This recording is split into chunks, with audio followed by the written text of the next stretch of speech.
Passengers laughed at the simple woman in old clothes, thinking she was nobody important. But when the captain asked over the speaker, "Any fighter pilot on board?" they stopped laughing. The quiet woman they had made fun of stood up. She was Colonel Sarah Chin, a war hero who could save their lives. Before you watch full story, comment below from which country are you watching. Don't forget to subscribe. Sarah Chin sat quietly in seat 14C, her worn paperback novel open on her lap as passengers filed past her down the narrow aisle of Flight 447 bound for Los Angeles. She wore a simple gray hoodie, faded jeans, and scuffed sneakers that had seen better days. Her black hair was pulled back in a practical ponytail, and she carried herself with an understated composure that most people mistook for timidity. The businessman in 14A, Richard Hawthorne, 45, adjusted his expensive suit jacket and shot a disdainful glance at Sarah's casual appearance.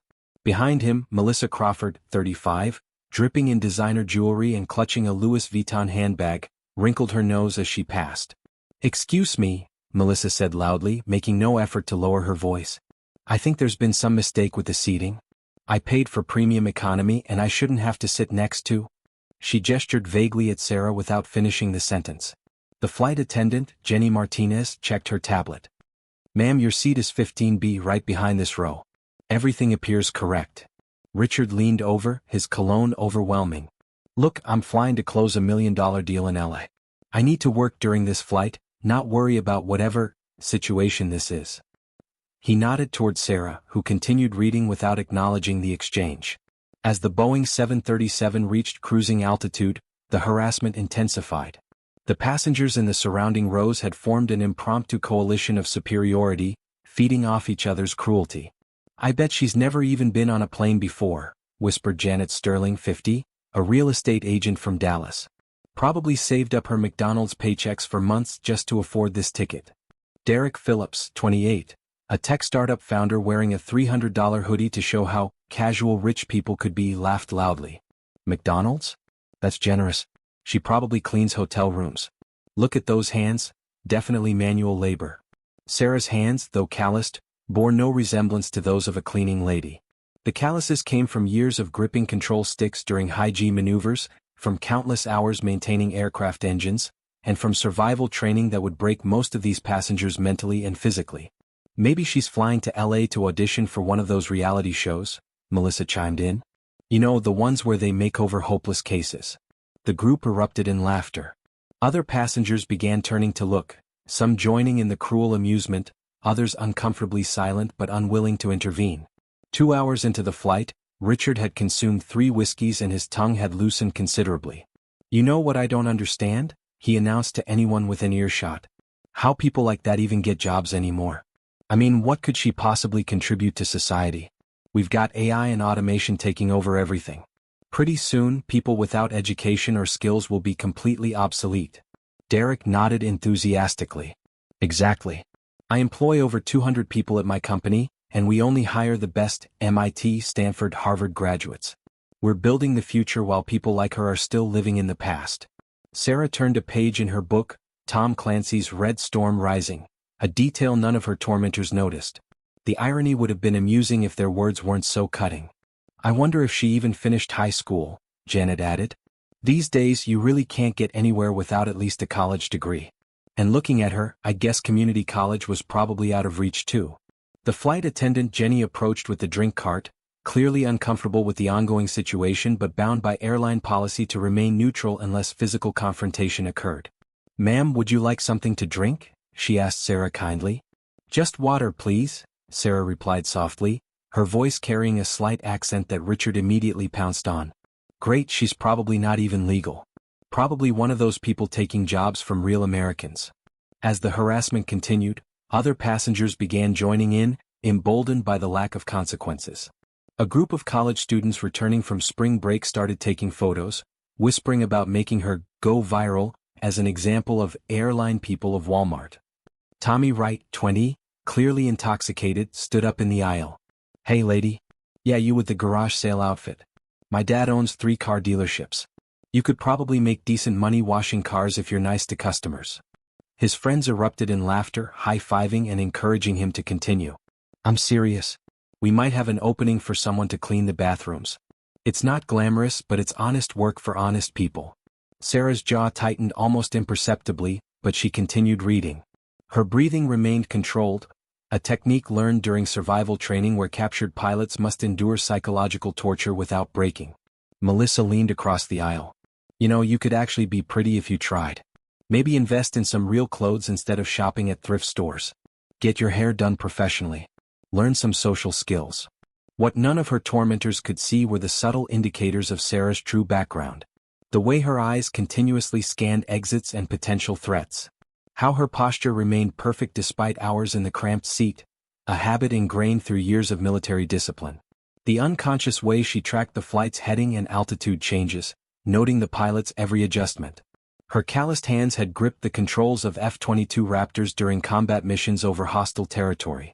Those uneducated fingers had mastered weapon systems worth $150 million each, had navigated through surface-to-air missile fields, had engaged enemy aircraft in aerial combat that required split-second decisions meaning the difference between life and death. The book she was reading wasn't casual entertainment, it was research. Even in retirement, she stayed current with military strategy and aviation technology. Her simple clothing choices were practical selections made by someone who valued function over form, durability over designer labels.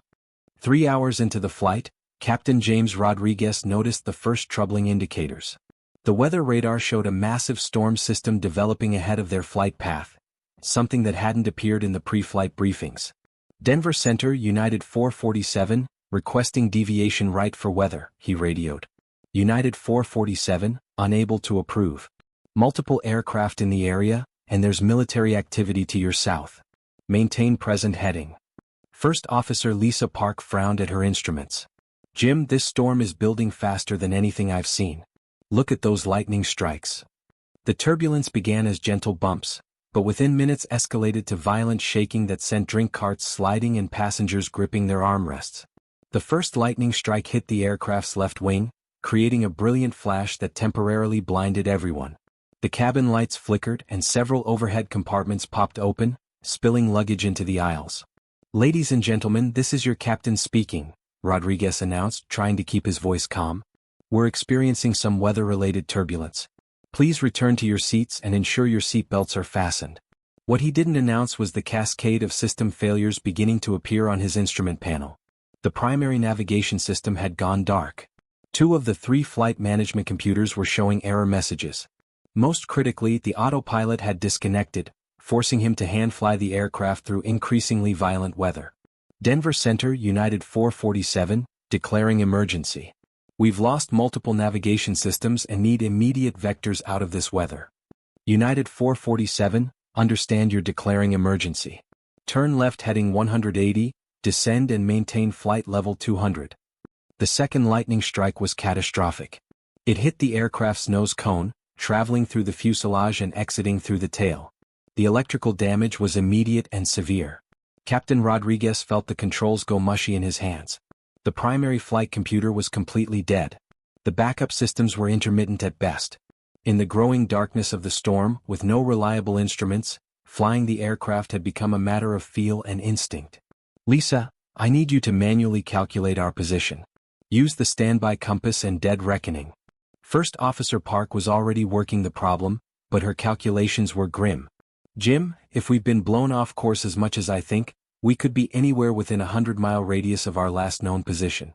Behind them, the cabin was in chaos. Passengers were screaming with each violent turn. Oxygen masks had deployed after a sudden altitude loss, and several people were injured from unsecured luggage. The third system failure was the most serious. Hydraulic pressure was dropping across all 3 systems. The flight controls were becoming increasingly unresponsive, requiring both pilots to physically force the control yoke to maintain level flight. Denver Center, United 447, we have multiple system failures. Lost primary navigation, flight computers are offline, and we're losing hydraulic pressure. We need priority handling to the nearest suitable airport. United 447, nearest airport is Dallas-Fort Worth, bearing 090, approximately 120 miles. Be advised, the storm extends in that direction as well. Rodriguez felt sweat beating on his forehead. With failed hydraulics and no reliable navigation, flying 120 miles through a severe thunderstorm was beyond the capabilities of most commercial pilots. The aircraft was becoming unflyable using standard civilian techniques. As the situation deteriorated further, Captain Rodriguez faced the most difficult decision of his 20-year airline career. The aircraft was barely controllable, the weather was worsening, and his first officer was showing signs of panic. He had one option left, something mentioned in emergency procedures but never expected to be used. Keying the cabin intercom, Rodriguez made an announcement that would change everything. "Ladies and gentlemen, this is your captain. We are experiencing severe technical difficulties and are in need of immediate assistance. If there is anyone on board with military fighter pilot experience, please identify yourself to the flight attendants immediately. This is an emergency situation, and we need any qualified pilot assistance available." The cabin fell silent except for the howling wind and groaning metal. In the midst of the chaos, Sarah Chin quietly closed her book and unbuckled her seatbelt. Richard Hawthorne, now green with airsickness and terror, watched in disbelief as the woman he had been mocking stood up and calmly made her way toward the front of the aircraft. "Excuse me," she said to Jenny, the flight attendant. "I need to speak with the captain." "Ma'am, you need to remain seated. My name is Colonel Sarah Chin, United States Air Force, retired. I have over 3,000 hours in fighter aircraft, including 200 combat missions. The captain needs to know I'm available to assist." Jenny's eyes widened as she processed what she was hearing. The quiet woman in the hoodie and jeans was claiming to be a military pilot? Are you serious?" Sarah reached into her wallet and produced her retired military ID card. "I need to get to the cockpit now. Every second we waste increases the danger for everyone on board." Word spread quickly through the cabin. The same passengers who had been ridiculing Sarah minutes earlier now stared in stunned silence as she moved forward with the confidence and bearing of someone accustomed to command. Derek Phillips grabbed Tommy's arm. "Did she just say she's a colonel? In the Air Force?" Melissa's face had gone pale. "That's impossible. Look at her. She's nobody." Captain Rodriguez looked up as Sarah entered the cockpit, his expression desperate and hopeful. "Are you the fighter pilot?" "Colonel Sarah Chin, USAF, retired. F-22 Raptor pilot, former commander of the 94th Fighter Squadron." "What's the situation?" Rodriguez quickly briefed her on the system failures, their approximate position, and the deteriorating weather conditions. As he spoke, Sarah's eyes scanned the instrument panel, immediately understanding the severity of their predicament. "How many hours do you have in civilian aircraft?" Rodriguez asked. "About 500 hours in various types, but more importantly, I have extensive experience flying damaged aircraft in extreme conditions. The control inputs and energy management principles are the same." Sarah slipped into the jump seat behind the pilots, her hands moving to the secondary controls. "Captain, with your permission, I'm going to talk you through some techniques we use in combat when systems fail. Please, anything you can do. First, we need to understand what we're really dealing with. This isn't just system failures. This is battle damage, and we need to treat it like a combat situation. In the F-22, when we lose flight computers, we revert to manual flying techniques that rely on energy management and aerodynamic principles." Her voice was calm, professional, carrying the authority of someone who had faced life-or-death situations dozens of times before. "Lisa, I need you to give me airspeed, altitude, and vertical speed callouts every 15 seconds. Jim, you're going to reduce power to 85% and let the nose drop slightly. We're going to use gravity and momentum instead of fighting them." As Sarah guided them through advanced flying techniques, her true expertise became evident. She understood aircraft systems at a level that went far beyond civilian training, drawing on knowledge gained from flying the world's most sophisticated fighter jets. "The key is energy management," she explained as Rodriguez followed her instructions. "In combat, you learn to fly the aircraft even when half the systems are dead. You use attitude, power setting, and energy state to maintain control." The passengers, many of whom had been openly mocking her hours earlier, listened in amazement as her confident voice came over the intercom, explaining their situation with the calm professionalism of someone entirely in her element. "We're going to execute what's called a dead stick approach," Sarah continued. "It's a technique fighter pilots use when we lose engine power over hostile territory. We'll use our altitude as energy and convert it to forward motion, gliding toward the airport." With the GPS and navigation computers offline, Sarah drew on skills learned during survival training and combat missions in hostile territory. "Jim, look at the storm pattern on what's left of our weather radar. See how the lightning is concentrated here and here." She pointed to the display. "In combat, we learn to read weather as terrain. These gaps in the storm activity indicate wind patterns we can use. She had Rodriguez adjust their heading based on visual cues and her understanding of meteorology, knowledge gained from years of flying in all conditions, including situations where electronic navigation wasn't available or couldn't be trusted due to enemy jamming. During my deployments, we often flew missions where we had to navigate using dead reckoning and pilotage. This isn't that different from flying through a SAM field over hostile territory, except instead of avoiding missiles, we're avoiding microbursts and wind shear. As word spread through the cabin about Sarah's background, the atmosphere shifted dramatically. The same people who had been cruel and dismissive were now hanging on her every word, their survival dependent on the skills of the woman they had ridiculed. Richard Hawthorne, sobered by fear and the magnitude of his earlier behavior, turned to the passenger beside him. "She's actually saving our lives, isn't she?" Derek Phillips stared at the cockpit door, his tech entrepreneur arrogance completely deflated. I called her uneducated. Jesus Christ, she's probably got more education and training than everyone in first class combined. Janet Sterling was quietly crying, not just from fear of the situation but from shame at her earlier behavior. She's a colonel. A fighter pilot. And what did we do to her? Sarah's military background became even more apparent as she coordinated the emergency response with the systematic precision of someone trained in crisis management. "Jenny, I need you to prepare the cabin for emergency landing. That means securing all loose items, ensuring passengers know the brace position, and identifying passengers who might be able to assist others if needed." She then turned to the pilots with instructions that revealed the depth of her experience. "When we begin final approach, I want you to configure the aircraft early, gear down, full flaps. We'll use the drag to help control our descent rate since we can't fully trust the elevators." Her knowledge extended beyond just flying to understanding aircraft systems, weather patterns, emergency procedures, and crew resource management, all areas where her military training far exceeded civilian requirements. As they neared the airport, Sarah's expertise proved crucial. The approach required techniques that weren't taught in civilian pilot training, methods developed for landing damaged aircraft under combat conditions. "Jim, we're going to use a technique called a straight-in power approach. It's what we do in fighters when we have battle damage. Keep the power up higher than normal and use elevator trim to control descent. Don't try to flare at the bottom, just fly it onto the runway." The aircraft bucked and fought against the controls as they descended through the storm, but Sarah's guidance kept them stable. Her voice remained calm and authoritative, a steady presence in the chaos. 200 feet, 100 feet, 50 feet, power back now, hold attitude, let it settle." The Boeing 737 touched down hard but safely, the landing gear absorbing the impact as emergency vehicles raced alongside.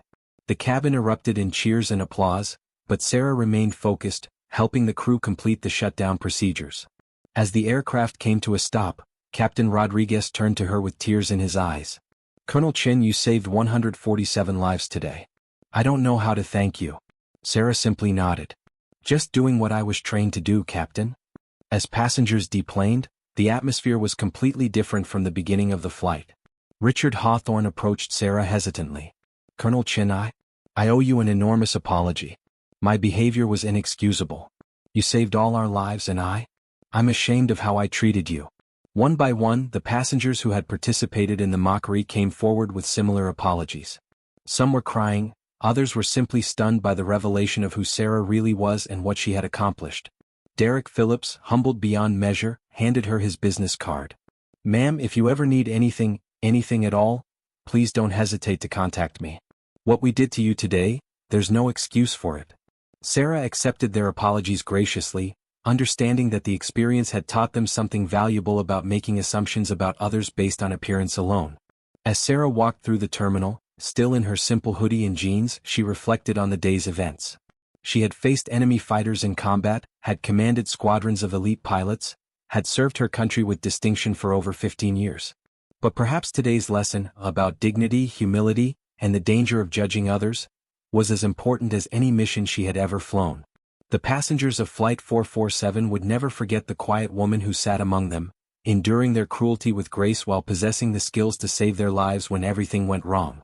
They had learned that heroism doesn't always announce itself with fanfare and that the most extraordinary people often hide in plain sight. Sarah Chin, combat veteran and fighter pilot, had taught them all something about courage. Not just the courage to face external threats, but the courage to admit when you're wrong and to see past surface appearances to the true worth of another human being. In the end, the real flight that day wasn't from Dallas to Los Angeles. It was the journey from prejudice to understanding, from arrogance to humility, and from mockery to respect.